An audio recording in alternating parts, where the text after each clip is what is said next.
పహల్గాం దాడి తరువాత ఆపరేషన్ సింధూర్తో పాక్ టెర్రర్ క్యాంపులను లేపేసిన భారత్ అమాయకులపై పాక్ ఆర్మీ దాడులను సీరియస్గా తీసుకుంది. సైన్యం ప్రతి నిమిషం పాక్తో పోరాడుతున్న తరుణంలో టెరిటోరియల్ ఆర్మీని కూడా రంగంలోకి దించేందుకు ఆదేశాలిచ్చింది. యుద్ధం తీవ్రమవుతున్న వేళ అవసరమైతే టెరిటోరియల్ ఆర్మీని కూడా దించాలని ఆర్మీ చీఫ్కు సూచించింది. టెరిటోరియల్ ఆర్మీ రూల్ 33 1948 ప్రకారం టెరిటోరియల్ ఆర్మీ సహకారాన్ని తీసుకోవాలని సలహా ఇచ్చింది. ఇండియన్ ఆర్మీ అండర్లో ఇప్పటి వరకు 32 టెరిటోరియల్ ఆర్మీ బెటాలియన్స్ ఉన్నాయి. తూర్పు, పడమర, ఉత్తర, దక్షిణ, ఈశాన్య, వాయవ్య సెంట్రల్ కమాండ్మెంట్స్తో Andaman Nicobar command, army training command అందుబాటులో ఉన్నాయి. రెగ్యులర్ ఆర్మీకి సెకండరీ ఆర్మీ ఫోర్స్గా టెరిటోరియల్ ఆర్మీని పేర్కొంటారు.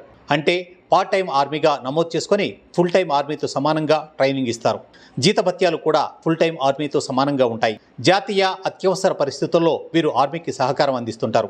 అంతర్గత భద్రత విషయంలో కూడా పాల్గొంటుంటారు. టెరిటోరియల్ ఆర్మీలో ధోని, కపిల్ దేవ్ సహా పలువురు సెలబ్రిటీలు ఉన్నారు. ధోనికి గౌరవ lieutenant colonel 2011 parachute regiment 106 TA battalion హోదా ఇచ్చారు. కపిల్ దేవ్కు గౌరవ లెఫ్టినెంట్ కల్నల్ పంజాబ్ రెజిమెంట్ హోదా కల్పించారు. అలాగే cricketer Sachin, Congress leader Sachin Pilot, BJP MP Anurag Thakur తదితరులు ఉన్నారు. అత్యవసర పరిస్థితుల్లో టెరిటోరియల్ ఆర్మీలో ఉన్న సెలబ్రిటీలతో పాటు ఇతర సిబ్బంది యుద్ధ సన్నాహాలలో ఉన్న ఆర్మీకి తోడ్పడుతుంటారు.